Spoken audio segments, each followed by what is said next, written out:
वहीं ग्वालियर ग्रामीण में टिकट वितरण के बाद कांग्रेस में असंतोष पनप गया है। कांग्रेस ने जहां साहब सिंह गुर्जर को अपना उम्मीदवार घोषित किया है, साहब सिंह के कांग्रेस प्रत्याशी घोषित होते ही ग्वालियर ग्रामीण से टिकट मांग रहे केदार सिंह कंसाना की उम्मीदों पर पानी फिर गया। उन्होंने ये खबर सुनते ही तत्काल पार्टी से बगावत कर दी और हाईकमान को सोशल मीडिया के माध्यम से अपना इस्तीफा पेश कर दिया। इस दौरान उनके घर पर उनके समर्थकों ने कांग्रेस के खिलाफ भी नारेबाजी की। टिकट वितरण के बाद कांग्रेस के भीतर ग्वालियर ग्रामीण विधानसभा सीट पर मचे घमासान पर बीजेपी मजे ले रही है। हालांकि कांग्रेस केदार कंसाना को मनाने में जुटी हुई है, लेकिन केदार कंसाना ने ग्वालियर ग्रामीण विधानसभा सीट पर कांग्रेस से बगावत कर चुनाव लड़ने का ऐलान कर दिया है। उनके बीएसपी या आम आदमी पार्टी से चुनाव लड़ने की संभावना जाहिर की जा रही है। हालांकि केदार कंसाना किस पार्टी से चुनाव लड़ेंगे ये अभी तक स्पष्ट नहीं है। कांग्रेस पार्टी ने साहब सिंह गुर्जर पर भरोसा जताया है। साहब सिंह गुर्जर 2018 में कांग्रेस से बागी हो गए थे। उन्होंने बहुजन समाज पार्टी की टिकट पर ग्वालियर ग्रामीण में चुनाव लड़ा था। इस दौरान वे सिर्फ 1500 वोटों से चुनाव हार गए थे। हालांकि बाद में उन्होंने बीएसपी को भी अलविदा कह दिया और फिर से उन्होंने कांग्रेस का दामन थाम लिया। इस बार कांग्रेस पार्टी ने उनके पिछले परफॉर्मेंस को देखते हुए उन्हें ग्वालियर ग्रामीण में भारत सिंह कुशवाहा के सामने अपना उम्मीदवार बनाकर चुनाव मैदान में उतारा है। कांग्रेस का यह फैसला कांग्रेस पार्टी के कर्मठ और जुझारू युवा नेता केदार सिंह कंसाना को नागवार गुजरा। उन्होंने पार्टी के फैसले पर कड़ी आपत्ति जाहिर की और पार्टी से बगावत शुरू कर दी और इस खबर से कांग्रेस में अब हड़कंप मच गया। दरअसल ग्वालियर ग्रामीण विधानसभा सीट पर कुशवाहा और गुर्जर मतदाता अच्छी खासी तादाद में है।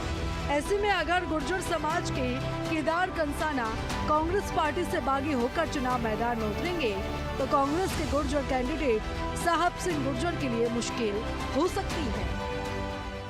देखिए, जब भी किसी राजनीतिक दल की कोई लिस्ट जारी होती है तो निश्चित रूप से एक विधानसभा में एक से अधिक जो व्यक्ति होते हैं वो प्रयास रहते हैं टिकट के लिए, और ये असंतोष मुझे लगता है कि बिल्कुल लाजमी भी है। और हालिया में अगर यदि केदार कंसाना अपना असंतोष व्यक्त भी कर रहे हैं तो मुझे लगता है कि ये एक ह्यूमन साइकोलॉजी है और हमेशा से ऐसा होता है।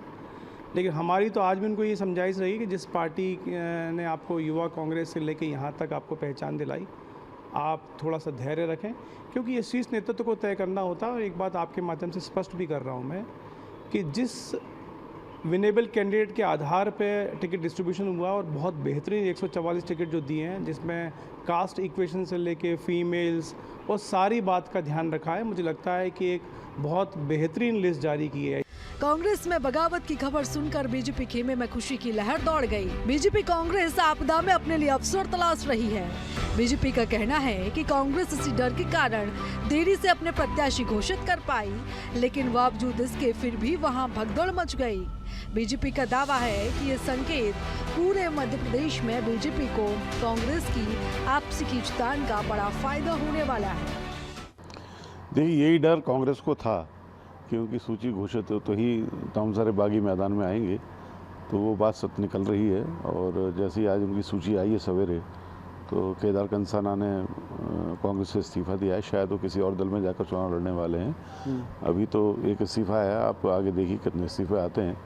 और ये पूरा बखराव की स्थिति में कांग्रेस है, ये बचाने का बड़ा प्रयास कर रही थी। भारतीय जनता पार्टी ने बहुत पहले सूची घोषित करके इस बात से उससे बाजी मार ली, और आपने देखा होगा कि ऐसा कोई भाव भारतीय जनता पार्टी में नहीं आया। ये कांग्रेस के लोग फूट मचा करके उसको हराने का काम करेंगे। कुल मिलाकर ग्वालियर ग्रामीण विधानसभा सीट पर कांग्रेस की आपसी गुटबाजी से कांग्रेस को बड़ा नुकसान होने की आशंका बन गई है। दूसरी तरफ ग्वालियर ग्रामीण विधानसभा सीट पर भारत सिंह कुशवाहा को शिकायत देने के लिए साहब सिंह गुर्जर को चुनाव मैदान में कांग्रेस ने उतार दिया। ऐसे में बड़ा सवाल यही कि क्या बीजेपी के दिग्गज नेता भारत सिंह कुशवाहा को साहब सिंह गुर्जर चुनौती दे पाएंगे, क्योंकि उनके समाज के ही केदार सिंह कंसाना उनके खिलाफ टिकट मिलने के बाद बागी हो गए हैं। इस कारण यहां कांग्रेस के भीतर गुटबाजी की संभावनाएं बढ़ गई हैं। अगर केदार कंसाना चुनाव मैदान में आए तो कांग्रेस के समीकरण इस विधानसभा सीट पर गड़बड़ा सकते हैं। तो गुटबाजी जो दबी हुई थी, बगावती सुर जो दबे हुए थे, टिकट घोषित होने के बाद अब सामने आ रहे हैं।